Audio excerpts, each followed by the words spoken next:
thrilled to welcome back one of my favorite presenters from last year. This esteemed physician, also sometimes known as America's doctor, has performed more than 5,000 heart surgeries and transplants, authored more than 400 peer-reviewed research papers, and earned more than a dozen patents. Most of you know him as the Emmy Award-winning host of the Dr. Oz Show, but he's recently elevated his position as digital health entrepreneur, launching Sleep Score Labs here at the Digital Health Summit at CES. If you haven't checked out their booth, you gotta do it.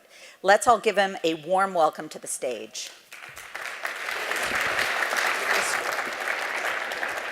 Very kind introduction. I wish my mom had heard that. She lives in Turkey. You taped it? Oh, good, perfect, thankfully. So I appreciate you all spending a little time this afternoon talking about what I think is the number one health problem we face in America that's underappreciated, which is sleep. And I'm going to take you through a discussion around sleep, in part to deal with denialism around it, but also to reinforce that the real solutions to sleep will come because it's what many of you in this room have the ability to do. Get better data, customize ideas, and then provide solutions that can help folks. So if you look at sleep by the numbers, it's a little petrifying. 93 million Americans, 93 million, having a problem with sleep. They have sleep debt. They carry it through their day. It causes all kinds of issues, which we'll come to. And these numbers are staggering because it's actually global. There is not a country that I can find that does not have a problem with sleep. Some have more problems than others. Western society clearly is having an issue.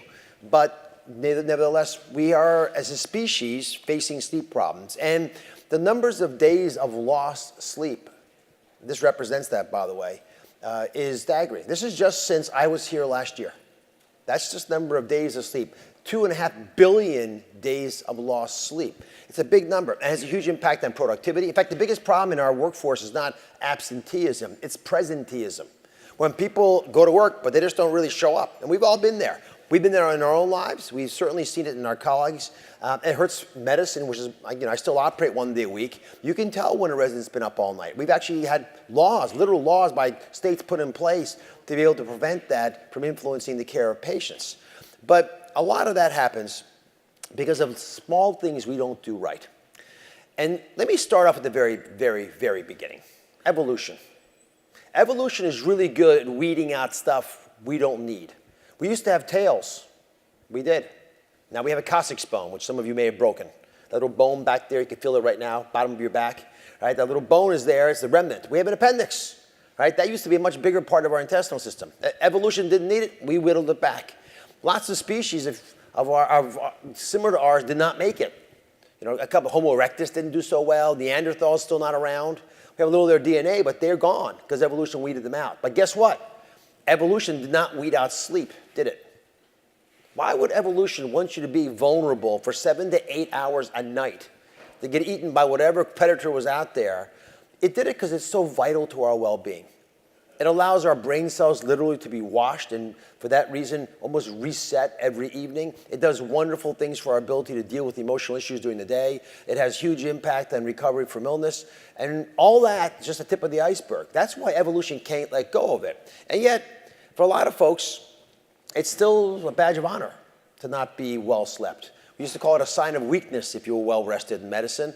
But a lot of us, thankfully, are changing our minds on that. And the sleep that we crave and we have to have is part of the reason that I'm here today. Because a lot of folks realize they would do better if they slept, but they still can't sleep.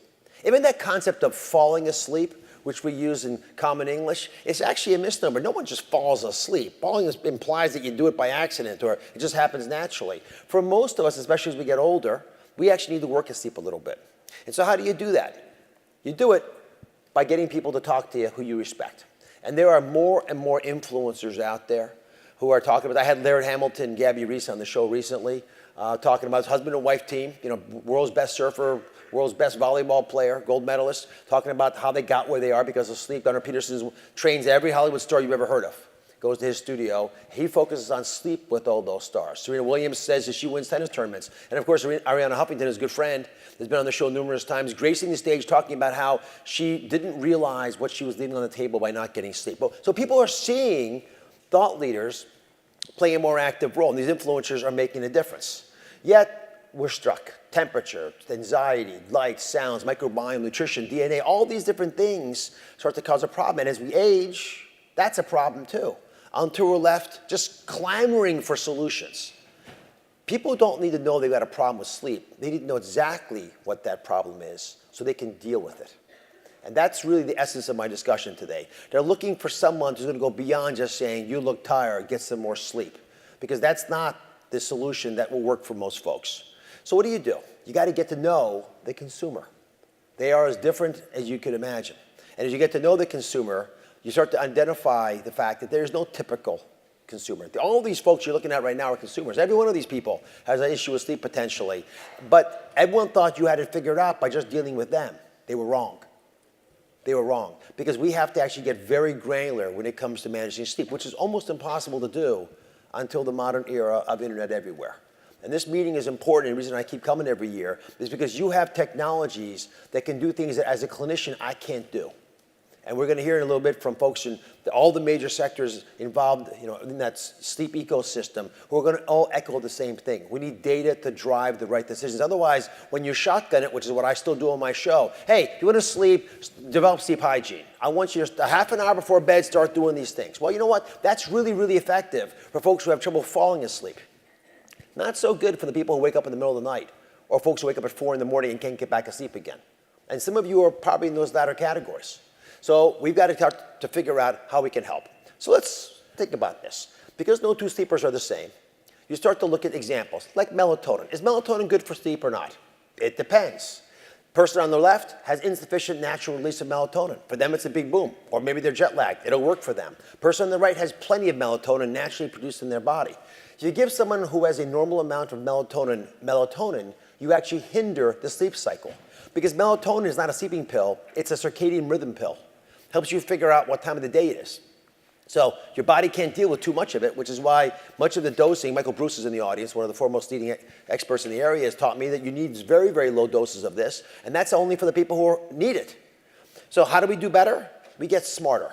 We need to collect data, all kinds of data. And the consumer may drink coffee. They may like to have too many lights at the end of the day. Maybe they're alcohol drinkers. They're new moms. The temperature's wrong in the bedroom. The alarm clock goes off, makes noise. They lifted weights or they didn't. They didn't work out. All these have to be altered. The data's got to get smarter so we understand the behaviors and the environment that needs to be shifted to get them where they need to be. And it's an informative set of information that's going to ultimately drive the advice we give for sleep. So let's give you some examples. Since I came here last year, we've been collecting data on millions of Americans. I've given away 1 million of these sleep score devices on the show. We've got $1 million worth of devices. And we've gotten about 3 million nights of data in aggregate with the device. Here's what we're seeing. Females do not need as much sleep as men. Men are needier. You all know that, especially the women. But it turns out that women naturally are getting more sleep, 23 minutes longer, both on weekends and weekdays. So it's not even related to work. They just get their sleep in, and guys aren't doing it. And then we have the age-old battle of the temperature of the room. How many cold room sleepers are out there? Hands up. How many warm room sleepers are out there? Yeah, it's 50-50 roughly. No, maybe a few more colders in here. Right? It's the classic battle between the spouses. I've done whole shows on this topic. Right? Who wins? Does it really even matter? Well, it turns out that the temperature of the room does a lot to you. 65 degrees or lower, you'll sleep 30 minutes longer on weekdays, 25 minutes longer on weekends than those in a room whose temperature is 77 degrees or higher. In fact, at every point, you're better off in a colder room. So if you can see your breath in the room, it's still okay. If you don't like the cold temperature, put socks on, because believe it or not, that helps you cope with it, because if your feet are warm, you won't feel cold in your body. But cold absolutely helps. How many coffee drinkers are out there? Coffee drinkers? Thank you. It's terrible, isn't it? Because you can't sleep when you drink coffee. It's a horrible problem. Well, I'm telling you to drink that coffee, because here's the actual data. It turns out, in aggregate, and I'll get about granular, people who drink 1 to 2 caffeinated drinks a day actually tend to sleep better. Right? They have more consistent patterns than folks who have none or more than 2. Part of this is because if you have more than 2 and you're normally a 0, you're all taking photos of this, I love it. Then you're going back and forth between nothing and too much. And 1 in 7 people have a real issue with caffeine. I'm one of them. So I could never drink coffee, especially when I was going to the operating room. 1, you have to go to the bathroom, which is really bad. That's uncomfortable. But 2, you get jittery. And I'm a heart surgeon. You don't want your hands going like this in the middle of heart surgery. So these clues begin to help us identify whether you can drink coffee, up till what time can you have coffee. Imagine instead of just saying don't drink coffee, I say, well, with your genetic background, which you'll know pretty soon, 23andMe, many of the genetic tests are pretty easily able to determine that. You can drink coffee up till 3 in the afternoon, but you can have up to 4 cups in the morning, for example. Well, that gives you a lot of freedom. In fact, it treats you like an adult, because now you can make other decisions. And you can be stricter on the things you really can't do, like have a cup of coffee after 3 in the afternoon, for you. Some people have no problem with coffee. And there are all kinds of crazy things that happen in our society. I don't know if you know this, when you order caffeinated coffee at night, they still give you decaf in a restaurant. Why do they do that? I've talked to so many restaurant owners about this. Because they can't afford to keep 2 pots of coffee going. They just make the coffee. And they know that most people want decaffeinated at night. So if you're a caffeinated person and you want more at night, you can't get it even. So it changes the system. We cheat because we don't deal with it like adults. This changes that. Okay, what about the issue of people who consume alcoholic beverages? Now, this is an interesting bit of data. You could extrapolate lots of insights from this. If you drink more than 5 drinks within 3 hours of sleeping, you have a bigger problem in your sleep. However, the people who are in that group stay awake 20 minutes longer at night, and when they finally pass out, they actually don't get normal sleep structure. So it's much better to have 0, but you can get away with 1 or even 2 drinks without paying a penalty. Keep that in mind tonight when you're out there partying it up. And what about things like exercise? Right, it turns out that it's actually related to the amount of sleep you get during the week, but not that much on the weekends. Now, I'm giving you aggregate bits of data, but we can tease it to your specific data, which is what you want. So now you're never going to have to say this, which I don't think anyone's ever had to regret saying. Who's ever said, wow, I really regret that workout, right? Not something you'd say. But now it actually is a reason why you don't need to worry about it on the weekends. And finally, people who are getting between the ages of 40 and 60, which is many of us in this room, are having an issue because we get the least amount of sleep. It's a little curve that goes down. So with these basic data sets, let's advance this. The fact of the matter is, on average, there are health issues that hurt our sleep. We know that. Things like body mass index are a problem. Snoring is a problem. Restless leg is a problem. There are medical conditions that affect us. Gender actually makes a difference, as I told you. But any gender who has obesity, male, female, or in between, who has obesity, have a problem. They show about 18 minutes less sleep than those who have a normal BMI. And the opposite's probably true, right? People who can't sleep, they crave food. The brain has 4 craving centers. It craves food, water, sex, and sleep. You guys can deal with sex yourselves. Food, you'll eat more of if you don't have sleep, because that's the only way you can feed the brain. The brain wants it. And you don't just crave regular food. You crave carbohydrates, which is why folks who don't sleep tend to gain weight, and they tend to get high blood pressure, and they tend to get cancer, which may be related to the obesity. All these things are interacting, and we're beginning to piece this together at huge cost to society, but also huge cost to businesses and the personal cost of not being healthy and being able to live your life to the fullest. So the variables to sleep are endless. Endless, which is why it becomes so complicated you don't even know where to start. You throw your hands up, right? There's the lighting, and there's the pillows in the bed, and the alarm, the lights in the room. Did you have a baby? Are there crying pets in the room? The alcohol I mentioned earlier, or even the coffee. All these become factors.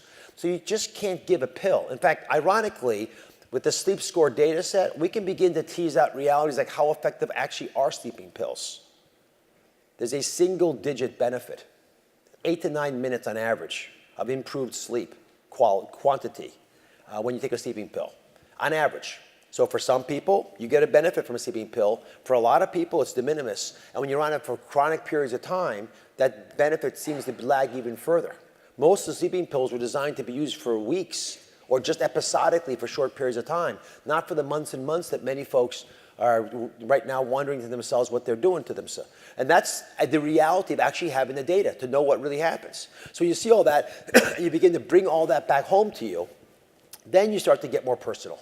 And it's the getting personal part that's why I got interested in this area. Listen, there are lots of things I could do in my life. I'm passionate about this because I see the impact this has on folks on the show, but I also realize I can't even give advice, customized personal advice, without getting into their hand device, into their phone. Which is why so much of what I'm doing in my life is based on letting you own your data in your hand.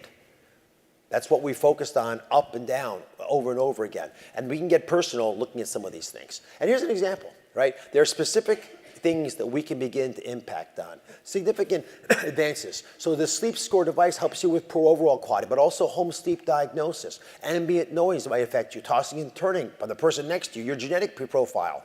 And there's specific companies that build solutions, companies that do a really good job.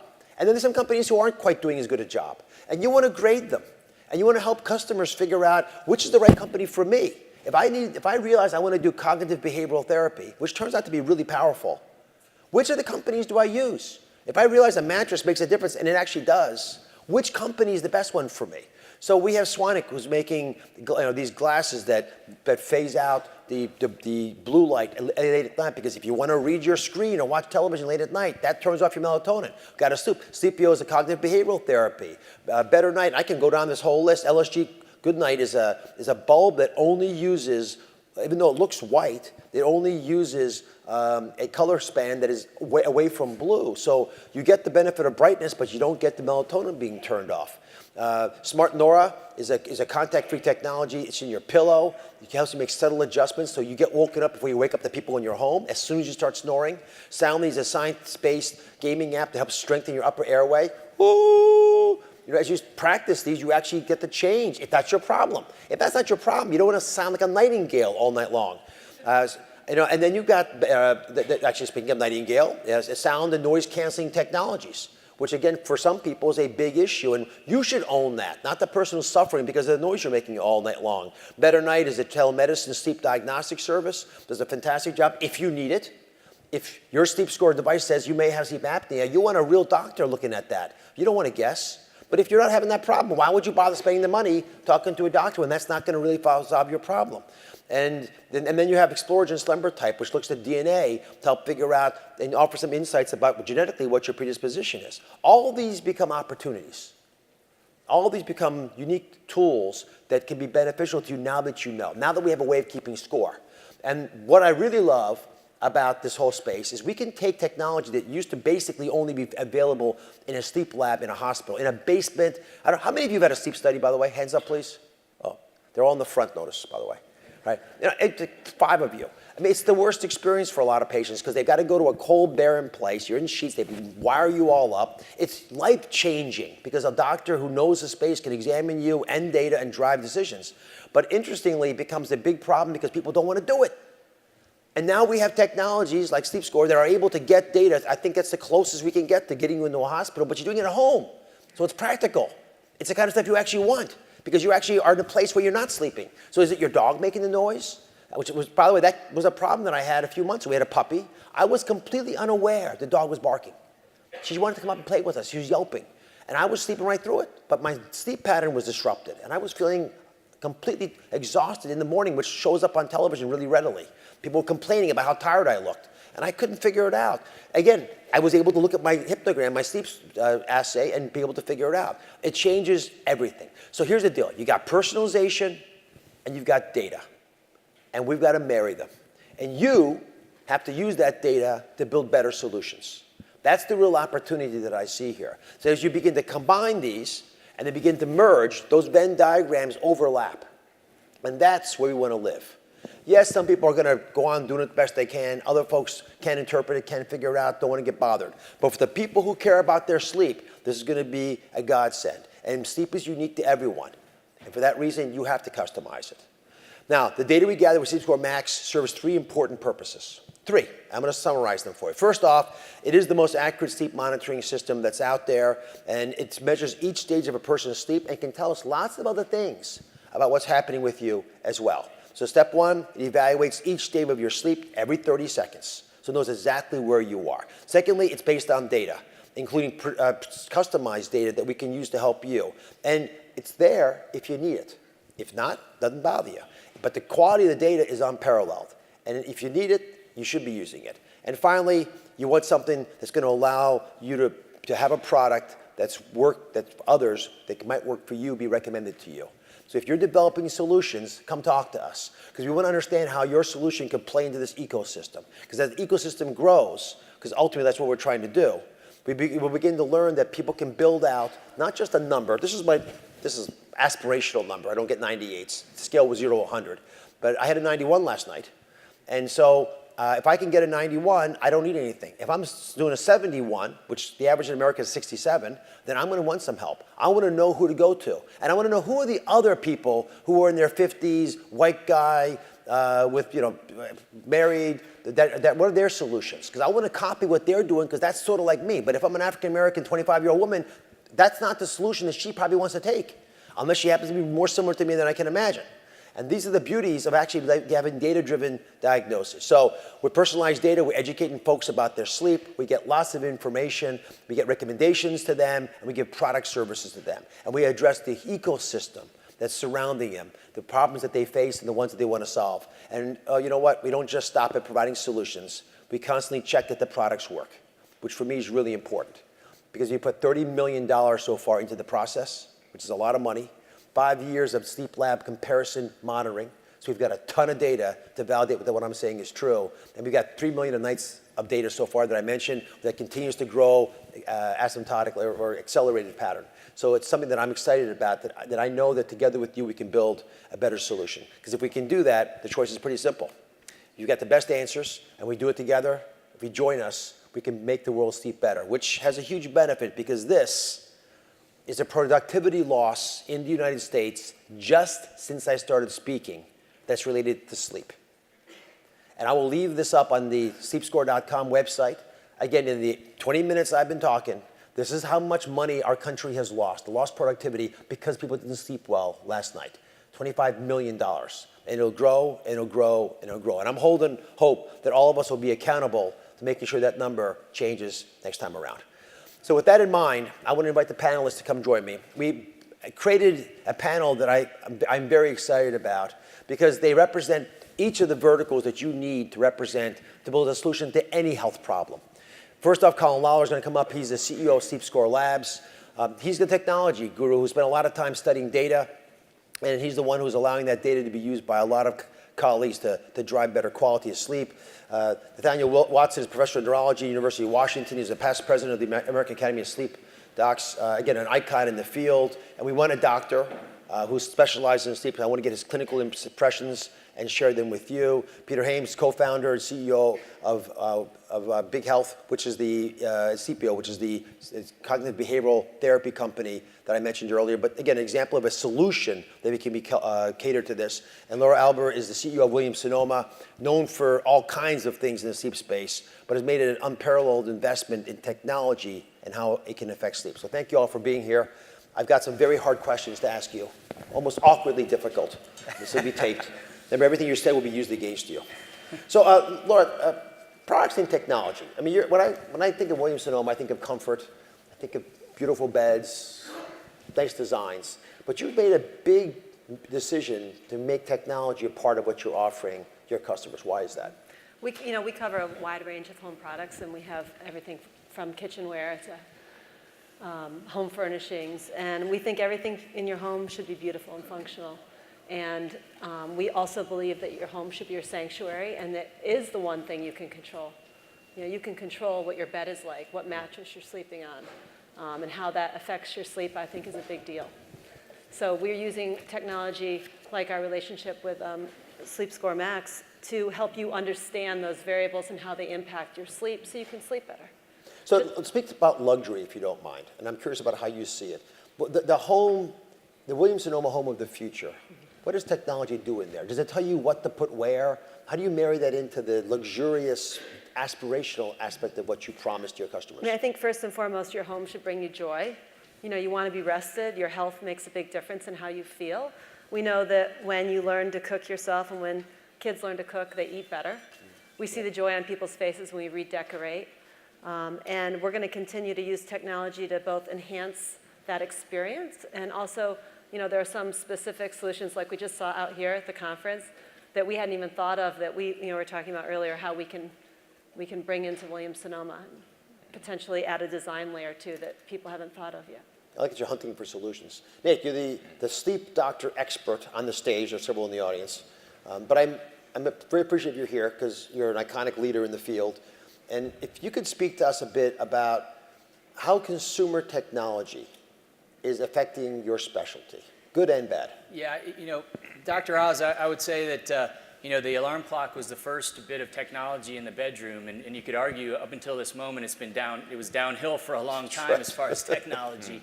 But really, for the longest time, we had a huge blind spot in sleep medicine where we had the ability to monitor and measure sleep very accurately in the sleep lab, as you mentioned in your talk, but it's in a strange environment. People are hooked up to a lot of electrodes. It's certainly not conducive to a normal night's sleep.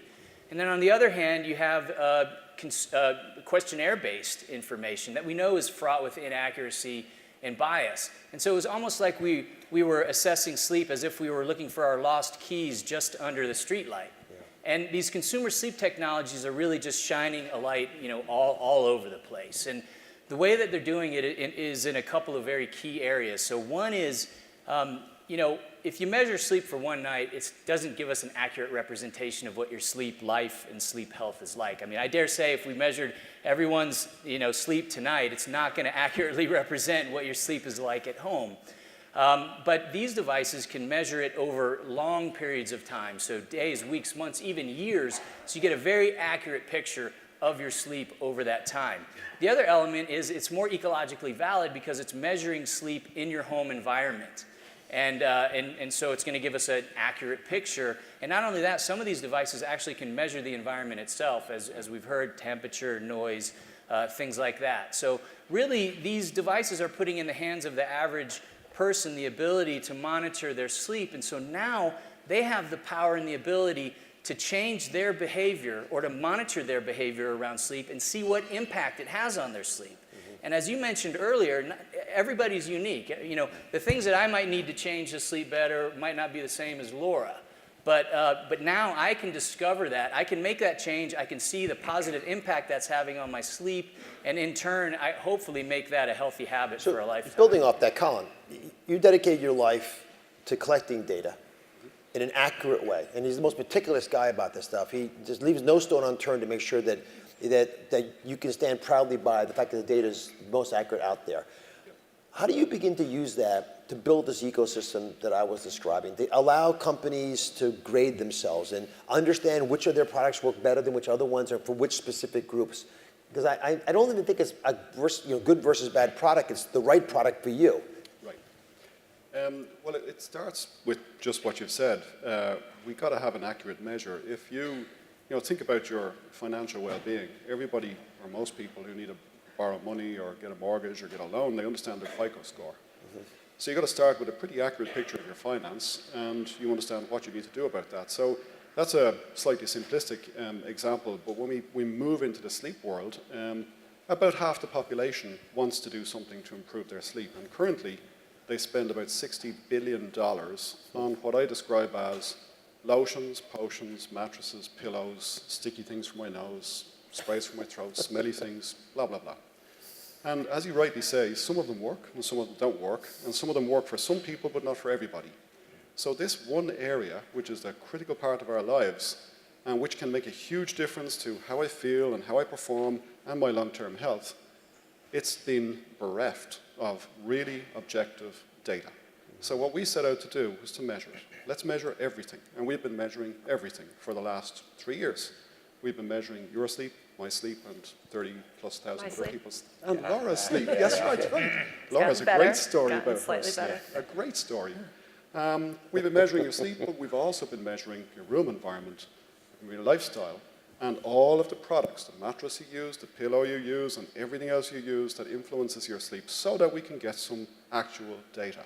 And the insights from that are really at the beginning, but that's convinced us that just pushing ahead on this mission, we can actually help to solve the problem. And part of that is by enabling people who can bring new technologies and new solutions to the market to make ones which actually work, which will make a difference, and discover early in that process whether or not it's effective or whether or not it can be improved. And the data and our commitment is to work with those innovators, work with those technologies, work with all of you to help you deliver solutions that work and connect you to the people who actually need them. And if we can do that, I think we'll come back in a year, we'll dent this number, and in a few years' time, I really do believe we can change the world simply by really getting serious about sleep health. Peter, you have a solution.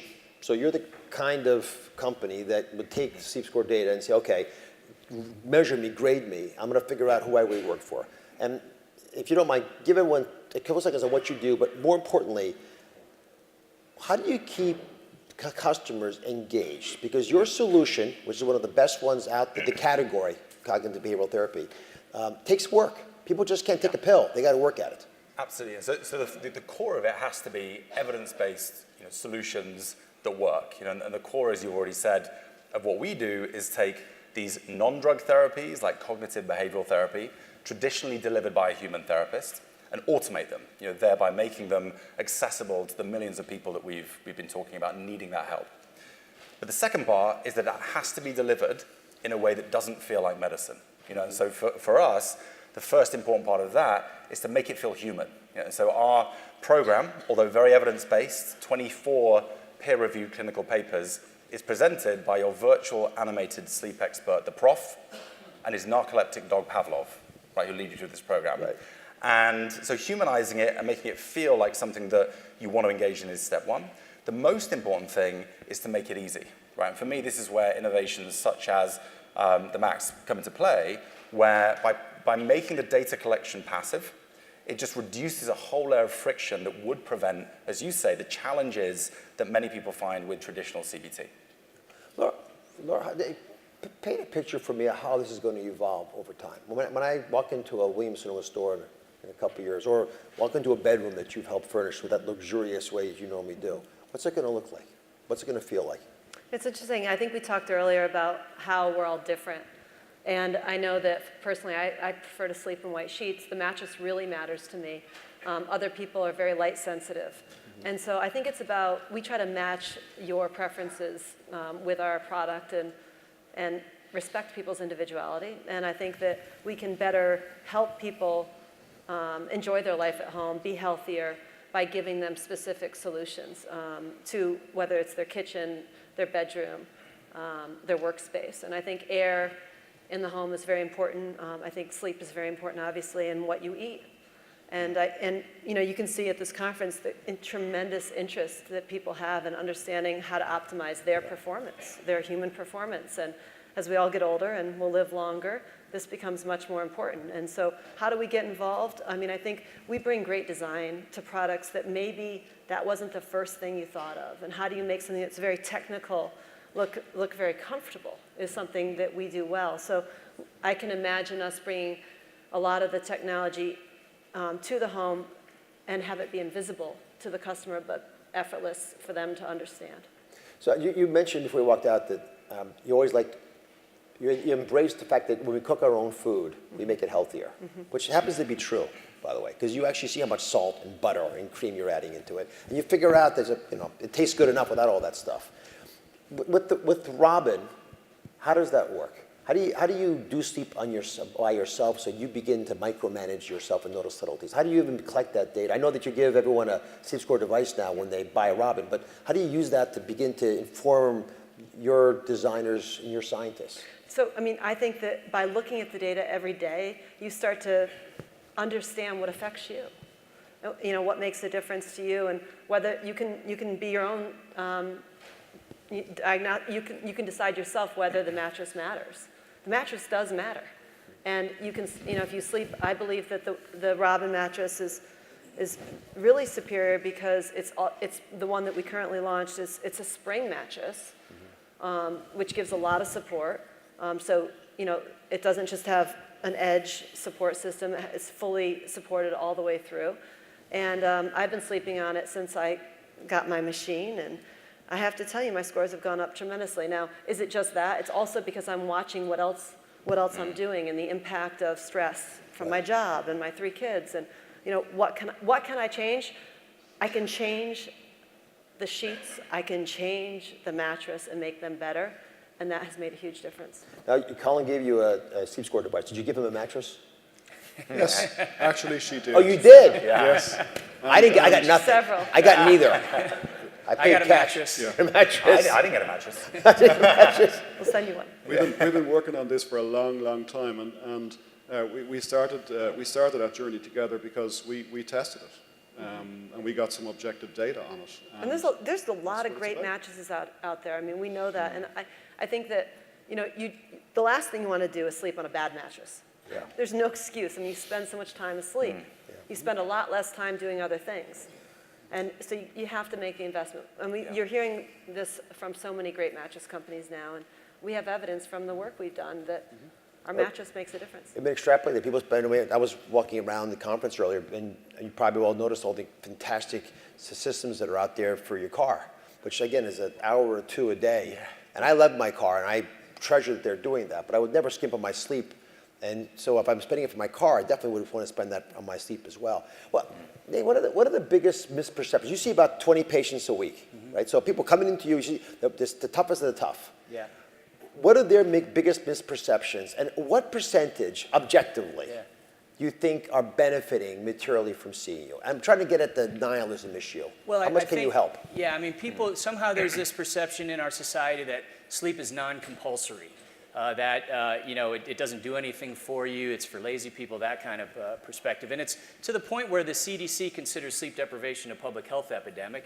And we know, I mean, curtail your sleep at your own risk, because you're going to increase your chance of diabetes, cardiovascular disease, motor vehicle accidents, and mental health and other problems. So, we're always trying to convince people to prioritize sleep in their life. Yeah. The other element is that, in our just do it society, people think sleep is something you should do when really it's something that happens given the right circumstances. Yeah. So your sleep life is something you have to nurture and you have to care about, and you have to have consistent bedtimes and wake times, and look at when you're drinking your caffeine, and really, pay attention to these things so that you can ensure that you get the healthy sleep that you need. Do you see yourself and physicians like you using home monitoring devices like Sleep Score to drive recommendations?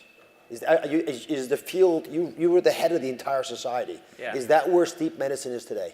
I think so, because Dr. Oz, I mean, one of the problems is, so 70 million Americans have a sleep problem. 60% of them have a sleep disorder. But let's just take sleep apnea, for instance. 85% of people that have it are undiagnosed and untreated. Is that right? 85%? Yes. And so these goodness. consumer sleep How technologies... many of you knew that? Yeah. There are sleep doctors. They're the ones in the very front here. So these consumer sleep Shocking. technologies really provide an opportunity for people to objectively understand their sleep. And then let's say they make behavior change, but it's not improving anything, right? Mm-hmm. So it's kind of a way for them to perhaps screen themselves, say, hey, maybe I have a sleep problem, and take that issue to their primary care doctor or to a sleep doctor in order to get the care that they need. So Peter's the only other person on the panel who did not get a Robin mattress. Let me ask you about your CBT solution. He looks tired today. It's kind of awkward. I don't have your biometrics device either. So you started your business focusing on clinical cases, right? Yeah. You'd work with Nate and try to take care of his patients. And you shifted to the workforce now. Yeah. Why? So it's a lot about, so it all began from my own insomnia, is the reality. That's where this whole journey began. And it was really about how do we get it, how do we bridge that gap between the millions of people that you talked about needing help. And so it's really about, as Nate's already said, incredible work that sleep clinicians do, but they're seeing a tiny fraction of the population. And so we're just pursuing any avenue that we can to get it to people. So in the UK, working with the NHS, to see if we can get it directly to people on the National Health Service. And here in the US, working with a ton of very big employers who are obviously interested in improving the sleep of their workforce, not just for productivity reasons, but because of the huge negative impact on your physical and mental health that poor sleep leads to. Colin, a provocative question for you. Since you have the data, why not just build the solutions yourself? Oh, that's a great question. Well, the answer is pretty simple. If you think about it, 7 billion people sleep, and every one of them is different. And half of them on this planet have some kind of issue. There is no one company anywhere on the planet, no one scientist, no one doctor who can actually change all of that alone. So it's actually going to take a small army of really committed, bright, innovative people and companies to come together to change it. And So from our very simple philosophy is this: we could not do this alone because we couldn't do it fast enough, because we are not experts in mattresses, we're not experts in home design, we're not experts in all of the cognitive behavioral therapies that are necessary to be successful. We are experts in the data, and we're going to use that data, and we're also experts in the sleep science. We're going to use those two things to help everybody who is able to make a contribution to this, to make that contribution and come together and solve the problem. So it's really simple. We don't think that anyone can do it alone. That's why ResMed invested in this, it's why you invested in this, and it's why Pegasus invested in this, and why we have the best partners in the world already, and we're just beginning. It's because we all agree we can't do it alone. Laura, how do you figure out which partners you want to have in your ecosystem? You have a powerful brand, a very well-respected brand. How do you pick the people that you're going to let come in the door? Yeah, I mean, we've really done a lot of collaboration over the last, I'd say, 3 years, more than we had before. We seek out the best partners in the world and people who are experts in what they do. And we think that joining together our individual strengths, we can create better products. I mean, pretty simple. And we enjoy learning from other people and having that push the design and push the idea. So we have, this wonderful partnership and many more that you've seen in our stores and on our websites with that mindset. Are you sleeping better now? I slept very well last night, yes. What was your score? Getting very personal here. Oh my God, really? Was it more than a 67? It's better than yours. Oh, gosh.